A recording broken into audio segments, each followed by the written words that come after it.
Good morning students. कल हम लोगों ने लॉरेंस रूपांतरण समीकरणों के उपयोग से यह निष्कर्ष प्राप्त किया था कि गतिशील अवस्था में दो घटनाओं के बीच नापा गया समय स्थिर अवस्था के समय अंतराल से अधिक होता है और इस प्रभाव को हम काल वृद्धि या समय विस्तारण टाइम डायलेशन कहते हैं। और उसके लिए हमने एक व्यंजक या एक्सप्रेशन भी प्राप्त किया था कि tau equals to tau 0 upon √1 minus B square upon C square, जहां टॉ गतिशील अवस्था में घटनाओं के बीच नापा गया समय है और टॉ 0 स्थिर अवस्था में या उपयुक्त निर्देश तंत्र में नापा गया समय है। आज हम practical verification of time dilation देखेंगे कि किन प्रयोगों के परिणामों की व्याख्या काल वृद्धि के द्वारा की जा सकती है या कौन सी विसंगतियां हैं जिनको हम काल वृद्धि के उपयोग से समझ सकते हैं। ऐसा एक एक्सपेरिमेंट है म्यू मैसॉन कणों की पृथ्वी की सतह पर उपलब्धता की व्याख्या, explanation of existence of mu mesons on earth surface.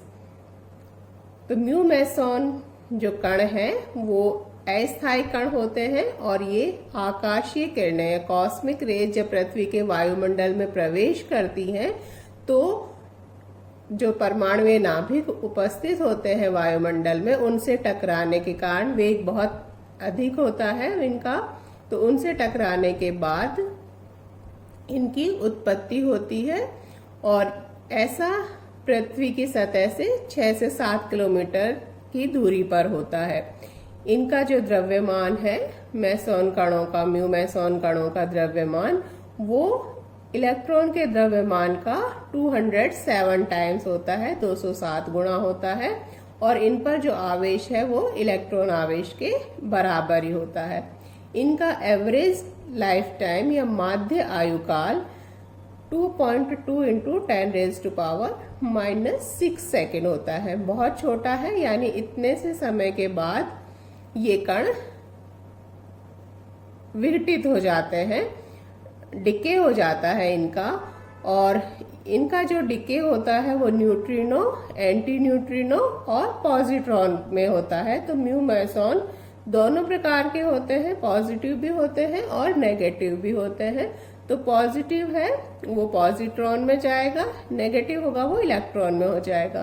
तो positron plus neutrino plus anti neutrino, ऐसा 2.2 इंटू 10⁻⁻⁶ सेकेंड के बाद हो जाता है। इनका वेग लगभग प्रकाश के वेग के बराबर होता है, 0.998 सी यहाँ पर निर्वात में प्रकाश का वेग है जो 3 इंटू 10⁸ मीटर पर सेकेंड होता है।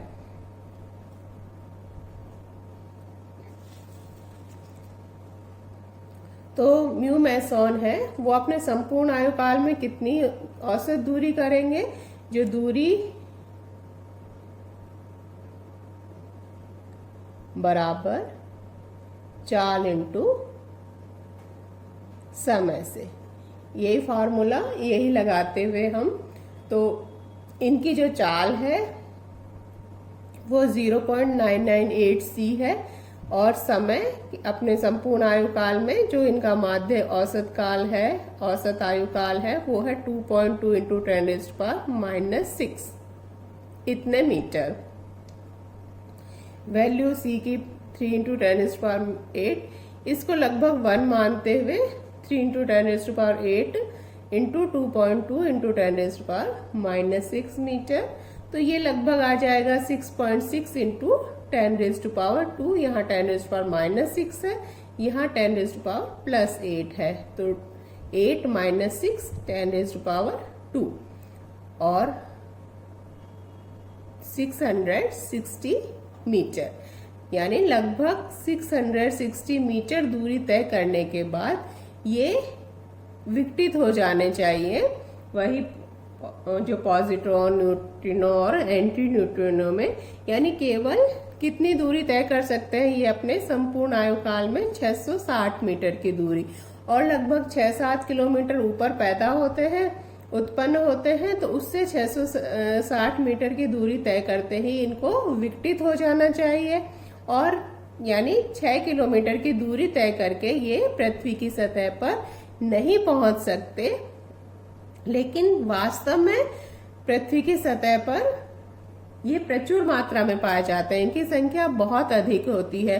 तो अभी अगर हम उसी हिसाब से देखें तब तो केवल 660 मीटर दूरी 6 किलोमीटर यानी लगभग 5 किलोमीटर नीचे और तो ये आ ही नहीं सकते थे, लेकिन उसके बाद भी ये पृथ्वी की सतह पर बहुत बड़ी संख्या में पाए जाते हैं। तो ये कॉन्ट्राडिक्टरी है एक दूसरे के कि इनको तो नष्ट हो जाना चाहिए था 660 मीटर पर ही, तो उसके बाद ये पृथ्वी की सतह पर कैसे पहुंच रहे हैं, इस विसंगति की व्याख्या हम काल विस्तारण या काल वृद्धि से कर सकते हैं। वास्तव में जो हमने लिखा है इसका औसत आयुकाल 2.2 इंटू 10⁻⁻6 मीटर, ये कब है, जबकि वो प्रेक्षक के सापेक्ष स्थिर अवस्था में है, यानी इनके खुद के रेफरेंस फ्रेम में उपयुक्त निर्देश तंत्र में, जबकि ये स्थिर अवस्था में होंगे, उस अवस्था में इनका औसत आयुकाल 2.2 इंटू 10⁻⁻6 सेकेंड है।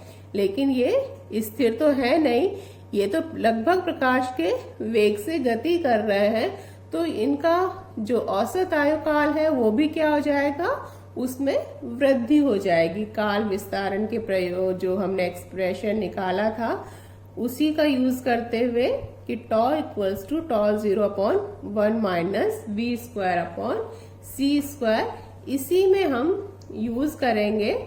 τ0 क्या था, इसके उपयुक्त निर्देश तंत्र में, यानी जब स्थिर अवस्था में, तो वो 2.2 इंटू 10⁻⁻6, v क्या है 0.998 c, तो ये वैल्यूज हम इसमें पुट कर देंगे।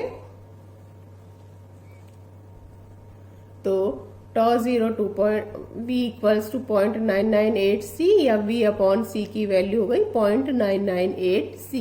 तो τ इक्वल्स टू τ0/1 - v²/c² के अंडर रूट में पुट करने पर 2.2 इंटू 10⁻⁻6 अपॉन अंडर रूट 1 - 0.998 का स्क्वायर।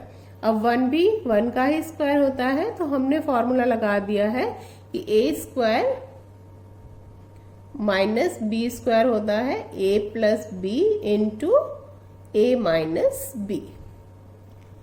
तो वही यूज करते हुए तो 1 + 0.998 और 1 - 0.998, बाकी चीजें एज सच है। तो ये हो गया लगभग, अप्रोक्सीमेट ही निकाल लेते हैं हम, लगभग 2 के बराबर हो गया। ये 0.002 और 0.004 आएगा, ये 0.004, इसको लिख सकते हैं 0.04 इंटू 0.1। 0.04 किसका स्क्वायर है, 4 2 का स्क्वायर है, 0.04 है तो 0.2 का स्क्वायर, ये 0.1 हो गया 1/10, इसको ऊपर ले जाते हैं तो अंडर रूट 10/0.2 का स्क्वायर का अंडर रूट करेंगे तो 0.2, और 2.2 इंटू 10⁻⁻6 पहले से है। थोड़ा सा और सॉल्व कर लेते हैं, ये हो जाएगा, इसे डिवाइड कर देंगे तो 11 इंटू अंडर रूट 10 का स्क्वायर होता है लगभग 3.13। ये हमने इसी फॉर्म में इसलिए लिखा है कि 2 का 3 का ये स्क्वायर हमको याद रहते हैं, नहीं तो आप इसको निकाल सकते हैं आराम से। तो लगभग इसको सॉल्व करेंगे तो τ का मान 35.2 इंटू 10⁻⁻6 आ जाएगा।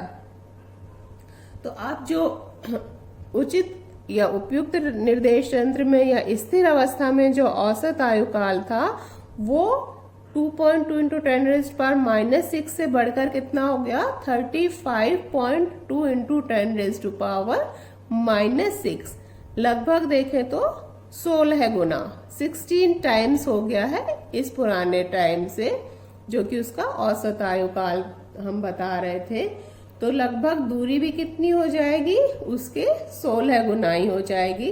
तो अब हम देखें तय की गई दूरी, तो वही फॉर्मूले से अब जो समय है वो 35.2 इंटू 10⁻⁻6 इंटू 0.998 इंटू 3 इंटू 10⁸8 और लगभग सॉल्व करेंगे तो ये जो दूरी है ये 10.5 लगभग 11 किलोमीटर के करीब आएगी, यानी 10 किलोमीटर से अधिक आ रही है। तो इसका मतलब क्या हुआ कि अब क्या होगा, गतिशील अवस्था पे होने के कारण ये कितनी दूरी तय कर सकते हैं, 10 किलोमीटर से अधिक, जबकि उत्पन्न तो ये कहाँ हो रहे हैं, 6 किलोमीटर दूरी ऊपर ही उत्पन्न हो रहे हैं, 6-7 किलोमीटर। तो इसका मतलब है वो 6-7 किलोमीटर दूरी तय करके आराम से पृथ्वी की सतह पर पहुंच सकते हैं विक्टिन से पूर्व ही। तो हम कह सकते हैं, तो अतः इससे स्पष्ट है कि गतिशील अवस्था में होने के कारण म्यू मेसॉन के औसत आयुकाल में वृद्धि हो जाती है, जिसके कारण वो 10 किलोमीटर से अधिक दूरी तय करने के पश्चात विकटित होंगे।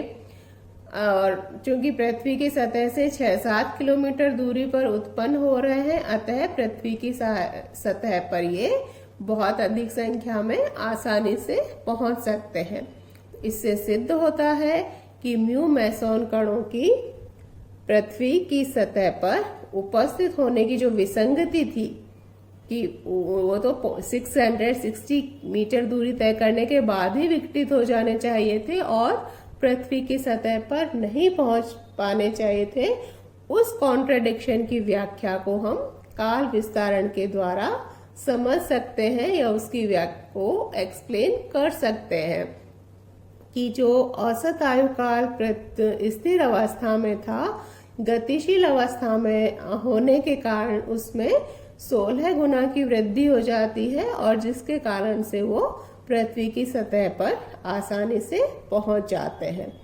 तो एक ये प्रयोग था कि म्यू मेसॉन कणों की पृथ्वी की सतह पर उपस्थिति की व्याख्या हम काल विस्तारण के द्वारा कर सकते हैं। अगर काल विस्तारण नहीं होता, वो घटना नहीं है, तब तो वो पृथ्वी की सतह पर म्यू मेसॉन कणों को पहुंचना ही नहीं चाहिए था। लेकिन असलियत में ऐसा होता है कि गतिशील अवस्था में होने पर जो समय है उसमें वृद्धि हो जाती है या विस्तार हो जाता है। ऐसा ही एक और एक्सपेरिमेंट, और वो हम नेक्स्ट टर्न पे करेंगे। अभी के लिए इतना ही।